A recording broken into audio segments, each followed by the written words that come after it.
Hey everyone! Today we're exploring another chilling and disturbing case. If you'd like to support the channel, don't forget to hit that subscribe button and stay engaged. It really means a lot.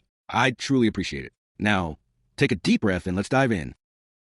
When authorities discovered the lifeless body of Salvador Mendoza, Mexico's most feared drug kingpin, they expected a war to follow, but instead, his empire collapsed overnight.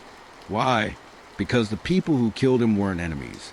They were his children, and what investigators uncovered inside his mansion would haunt even the most hardened detectives. To the world, Salvador Mendoza was more than a cartel boss. He was a myth, nicknamed El Silencio.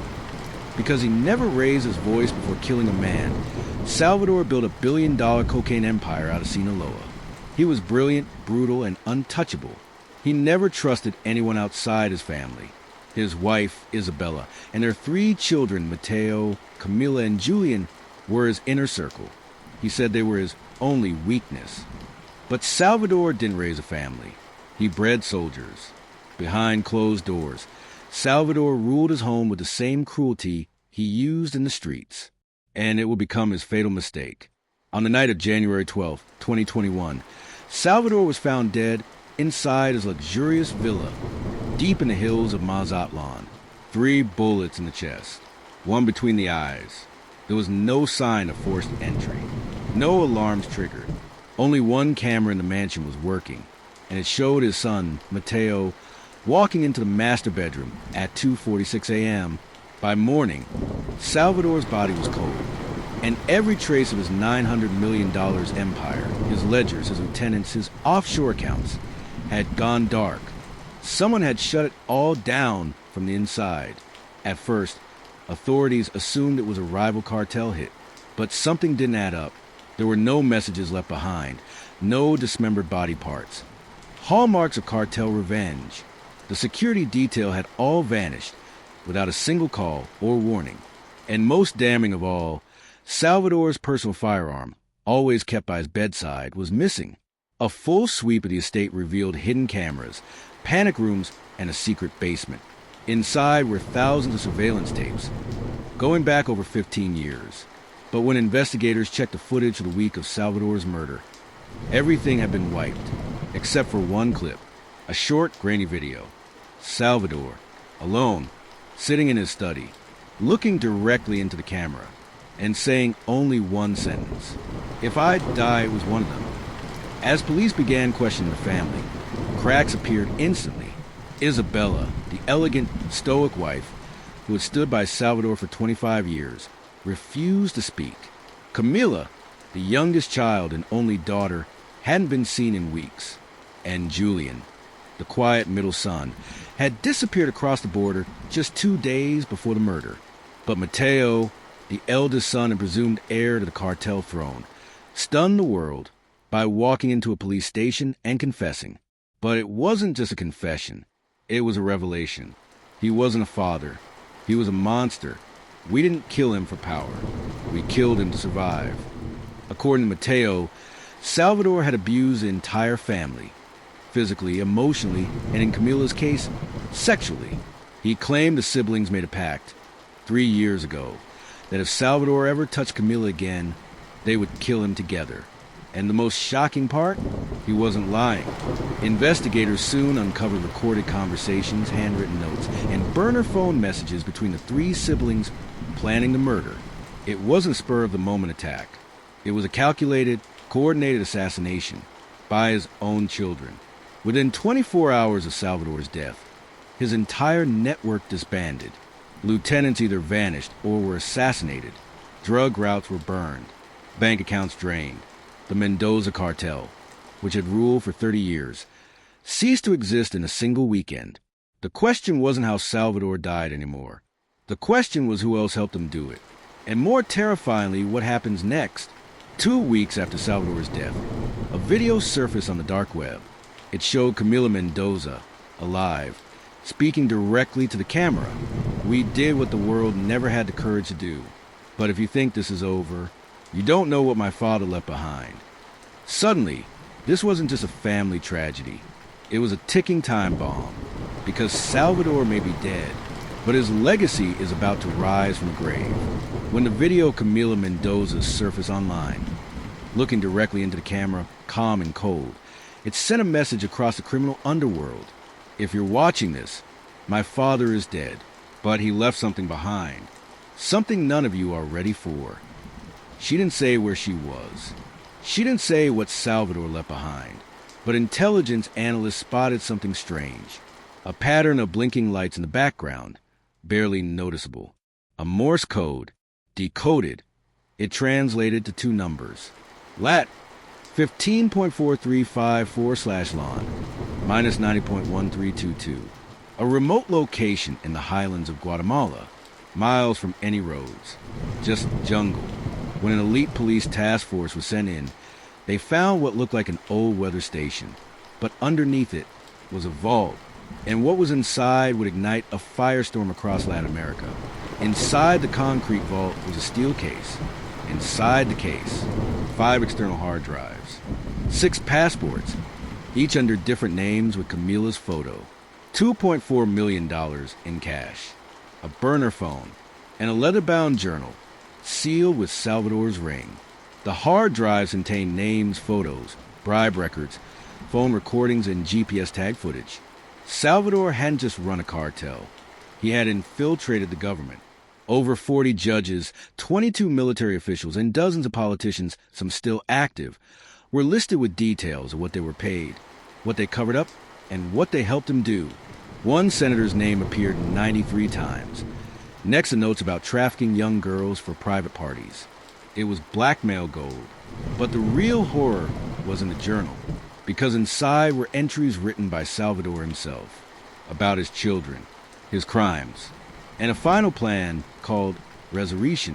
As prosecutors scrambled to verify the data, the Mendoza family's world began to crumble. Mateo, now in federal custody, was rushed to intensive care after an attempted hanging. But the rope wasn't tied right. The guards swore they didn't see anything. Julian, tracked to Venezuela, was found burned alive inside a stolen SUV, his fingerprints removed. And Camila, who had vanished after uploading the video, was now the most hunted woman in Latin America. But who was hunting her? Law enforcement? Cartel remnants? Or someone even closer? That answer came when a second video was leaked online. In grainy footage, we see Camila huddled in a dark room, whispering into the camera. She looks terrified. You think we killed him and it's over? No, you don't know what my father really did. You don't know about the children. Suddenly, the lights go out. We hear a door creak open. Camila gasps, then cut to black. The video ends. Authorities trace the upload to a server in Barcelona, Spain, but when they raided the apartment, it was empty, except for one thing. A single Polaroid photo, taped to the wall. It showed Camila as a child, but next to her was a girl. Same age, same features. No one had ever seen before. On the back, in Salvador's handwriting, Camila was never my only daughter. The cartel is gone. The king is dead. But somewhere out there, Salvador's second daughter, a secret no one knew existed, may still be alive. Or worse, she may be following in his footsteps. And if she's been raised in the shadows of that evil, she could be even more dangerous than he ever was.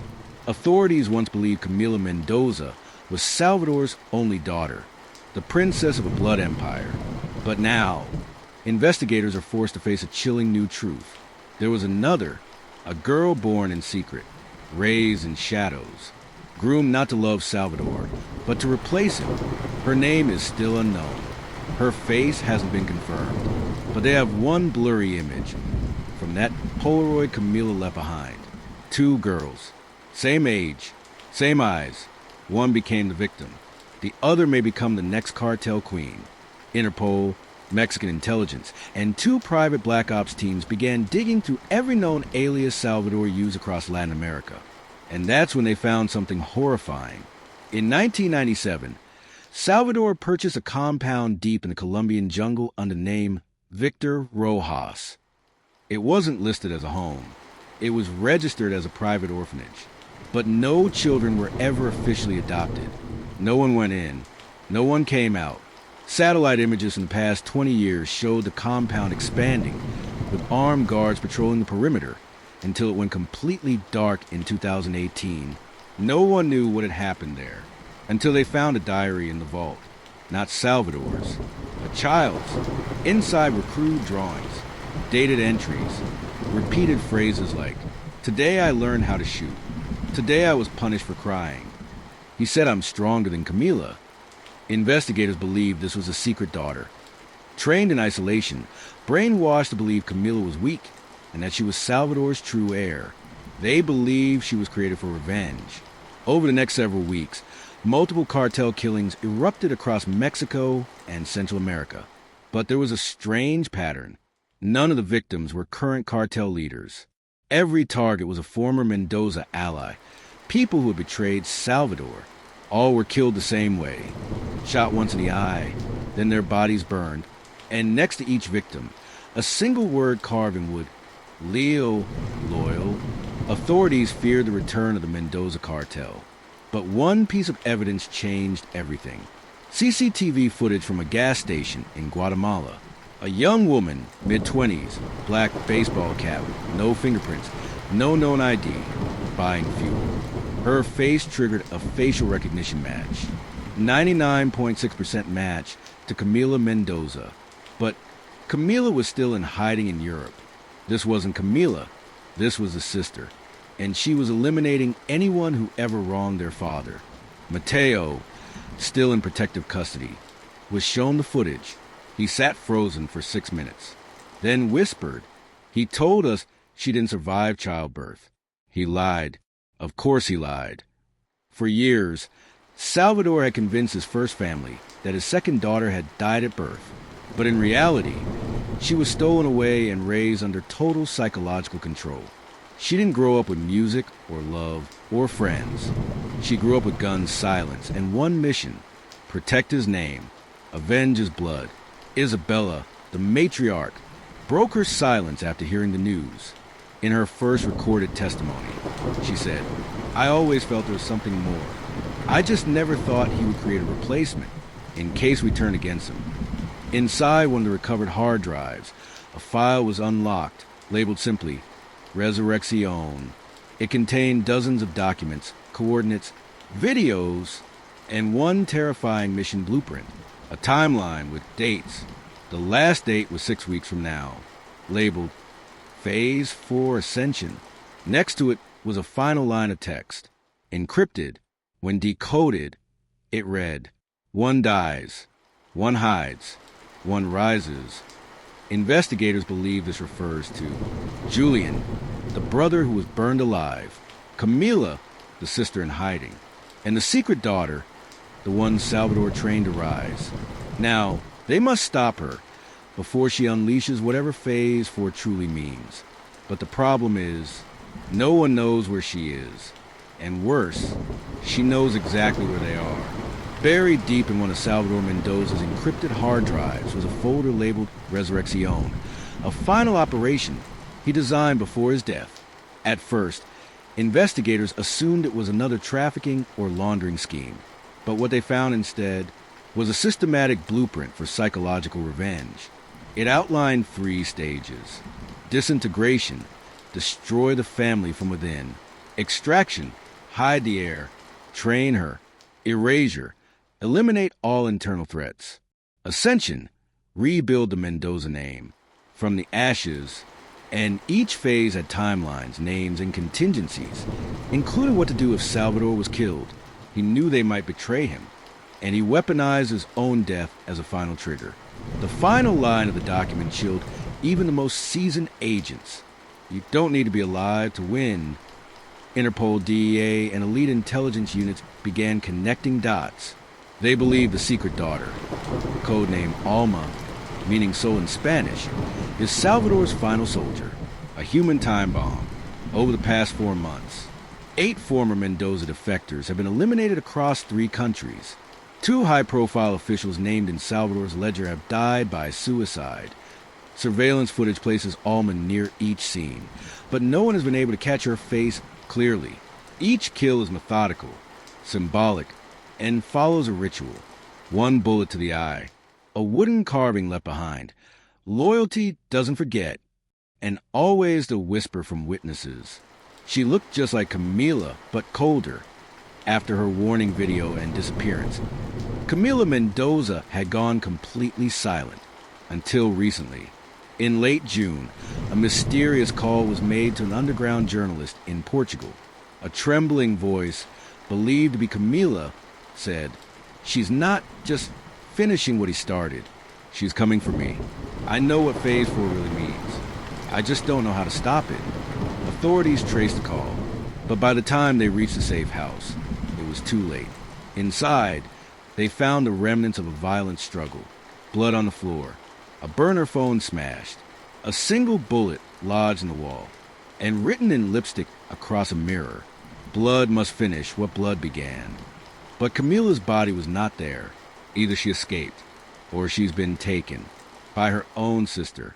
Forensic psychologists have now analyzed the Resurrección file and made a grim assessment. This wasn't just a backup plan. This was Salvador Mendoza's magnum opus, a way to live forever through legacy, blood, and fear. They believe Alma has been conditioned to view Salvador as a prophet and sees her siblings as traitors. She doesn't want to rebuild a drug empire. She wants to erase history, punish betrayal, and recast the Mendoza name in fire and blood. Her final mission, outlined in Salvador's documents, reads, "The heir shall return to the motherland. The house of the traitors shall fall. The traitor shall kneel or burn." Camila, Mateo, Isabella, all marked for destruction. Mateo, still under federal custody, has been moved to a black site facility after surviving a second assassination attempt. The guards were all cartel veterans.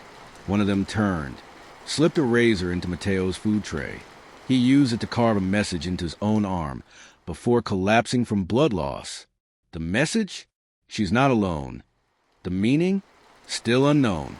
Was it a warning that Alma is working with someone? Another faction? Another sibling? Or something even darker? Just as investigators prepare to abandon hope of stopping Alma's mission, Isabella Mendoza, the long silent matriarch, asks for a private meeting with prosecutors. She brings with her a small, rusted lockbox she claims Salvador gave her 15 years ago and told her to open only if he died at the hands of his own family. Inside is a cassette tape, a single handwritten label. "To my wife, the truth about Alma." As investigators prepare to play the tape, Isabella begins to cry, not out of sadness, but out of terror. You think you've seen monsters. You haven't met the one he built from scratch. Then she whispers, "I tried to kill her once, and she smiled at me while I did it." Inside the rusted lockbox Salvador left for Isabella was an old cassette tape, recorded on a handheld voice recorder. The audio is muffled, distorted, but what it contains has shocked law enforcement, intelligence agencies, and forensic psychologists alike. If you're hearing this, Isabella, it means our children turned against me. Good. That means they learned something. But now it's time to tell you the truth. The full truth about Alma. The voice is calm, cold, almost paternal. But as the tape plays on, it descends into something else, something deranged. Salvador begins to recount a secret program he started in the mid-1990s under a false identity with a group of ex-military psychiatrists and rogue scientists. It wasn't about smuggling. It wasn't about power. It was about building the perfect successor. "I tried raising soldiers, but soldiers break. They love. They hesitate. I needed something pure, cold, programmed." Salvador admits that Alma was not born from love, nor even a normal pregnancy. He orchestrated a forced surrogacy, using a trafficked teenage girl, who disappeared shortly after the birth. DNA evidence later confirmed it. Alma is biologically Salvador's, but her mother was never found. He raised Alma in a sealed environment, without outside influence, media, affection, or empathy. From age 3, she was trained to handle weapons, speak multiple languages, and undergo what he called emotional deprivation trials. Pain, hunger, isolation. That's how you harden the soul. She didn't cry when I broke her hand. She laughed when I killed her nanny. He refers to Alma as a phoenix. a being meant to rise from the ashes of his broken legacy. But what makes this most chilling is what Salvador says at the end of the tape. If she finds this tape, she'll know I lied to her too. And that means she'll burn the world down. Even you, Isabella. Especially you. Experts now believe Phase 4. Ascension doesn't just mean Alma reclaiming her father's empire. It means wiping out everyone connected to his past, including those who tried to stop him. Mateo, Camila, Isabella, every official who turned a blind eye, every doctor who doubted her stability, every handler who tried to restrain her. This isn't a resurrection. It's a reckoning. And Alma is not acting on Salvador's orders anymore. She's writing her own doctrine now. Within 48 hours of the tape's discovery, 3 people named in the Resurrección files were found murdered across Europe. A former child psychologist in Geneva found strangled with a zip tie, her apartment torched. A Colombian ex-cartel banker in Milan. Throat slit, fingerprints removed. A woman in Seville, name unknown, but authorities believe she was the original surrogate, long thought dead.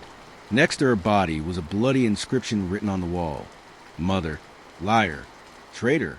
Camila's location remains unknown, but rumors now swirl that she's trying to contact Alma directly, risking her life to stop the one person who still shares her blood.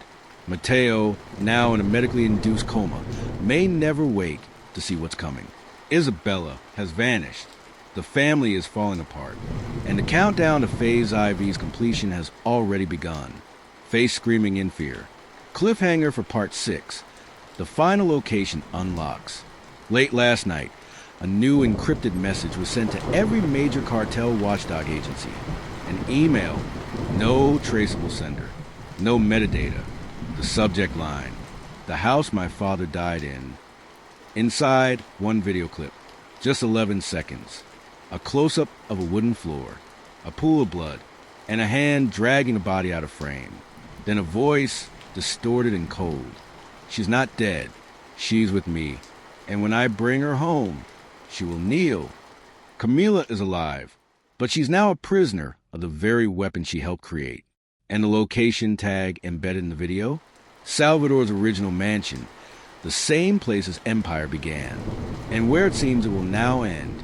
The GPS coordinates from the 11-second video led investigators to the original Mendoza estate, a remote fortress buried deep in the mountains of Sinaloa, once the command center of one of the most violent cartels in Latin American history. The mansion had been abandoned after Salvador's death, or so they thought. When a Black Ops surveillance drone flew overhead, it captured shocking footage.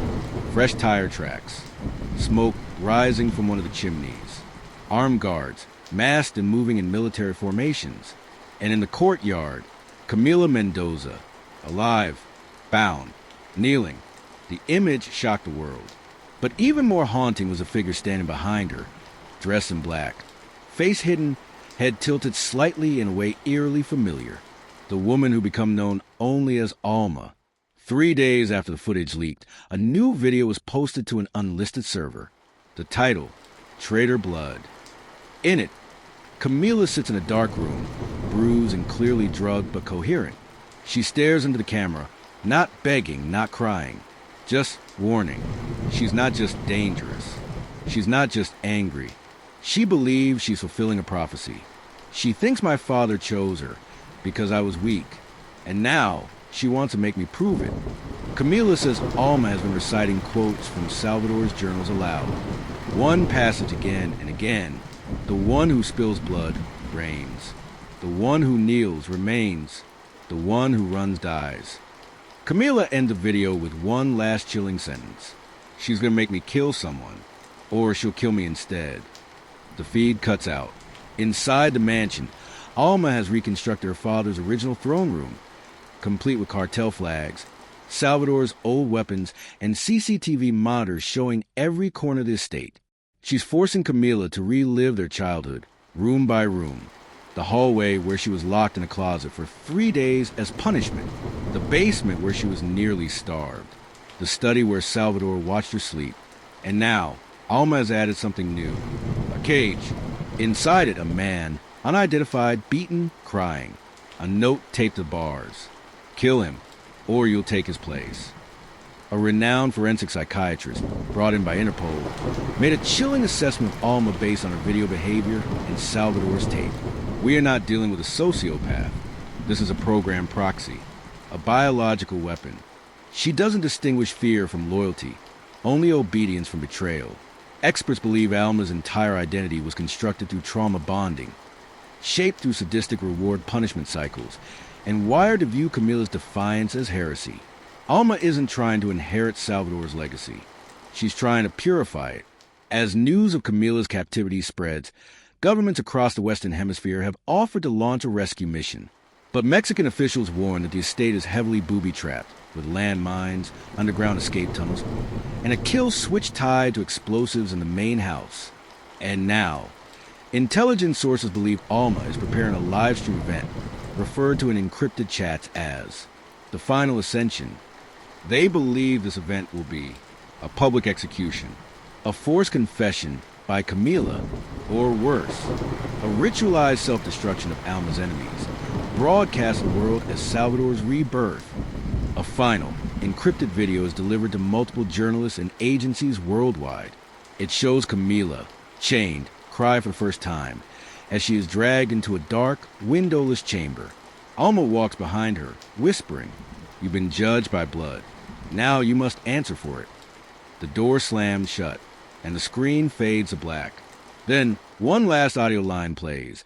Alma's voice clear, calm, and emotionless. Phase 4 begins now.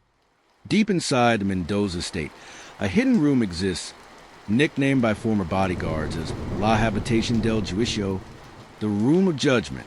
It was once used by Salvador to interrogate traitors' dealers. Even family members suspected of betrayal. Now it has become a stage. Alma drags Camila into the room and forces her to kneel before a steel chair bolted to the ground. In that chair is a man, gagged, eyes wide in terror. A small digital clock behind them begins counting down from 30:00. And then Alma speaks to the camera, broadcasting live across the dark web, just as intelligence feared. My sister was given love. I was given purpose. One of us lived as his child. The other became his legacy.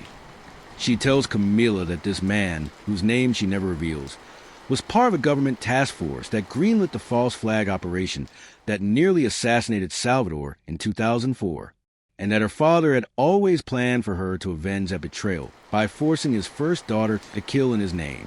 He wanted you to kneel before the fire, Camila, or become it. Alma holds out a pistol and places it in Camila's hands. The digital clock continues ticking. Behind it, a fuel tank hums, rigged to explode if it reaches zero. You kill him, you prove you're loyal to the blood. You refuse, we all burn. Decide. Camila sobs. She begs for mercy, for the man in the chair, for herself. But Alma remains emotionless. The audience online watches. Millions now. Some cheering, some horrified, none able to stop it. Camila raises the gun. Her hands shake violently. The clock, 1 minute and 19 seconds.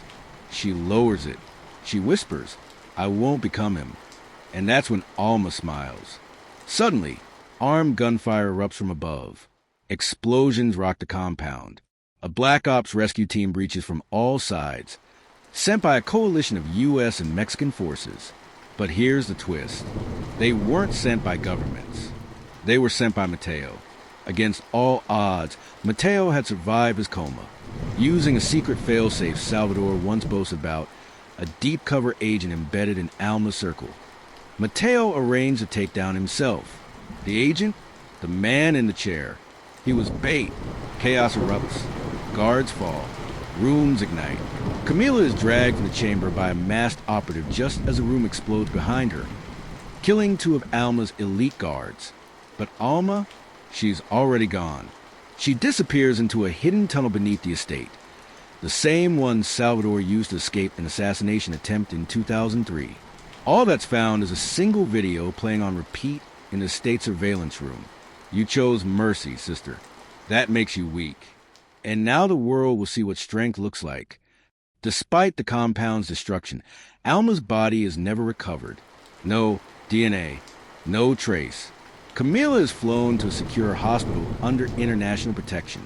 She refuses to speak to the press. Mateo disappears into witness protection. Isabella is confirmed dead. Her body found buried behind the estate, poisoned days before the live stream. Interpol confirms Project Resurrección is dismantled. But is it truly over? Weeks later, a message is posted anonymously to an underground forum known for trafficking in cartel intel. A single sentence. Phase 5. Redemption begins when the world forgets Mendoza. Attached is a blurry image. It shows a woman standing on a cliff in Patagonia. Black coat, black gloves, head turned away, but her reflection, caught in the window of a nearby car, reveals a face. And it's Alma. They thought they buried evil with her father, but she was just a seed. And now, she's no longer hiding in the shadows. She's watching the world, waiting, planning. And when she returns, she won't be hunting traitors. She'll be hunting legends. What are your thoughts on this case? Share your thoughts in the comments below. And don't forget to subscribe to the channel to stay updated with more stories, where each case isn't just about crime, but also offers a lesson for life.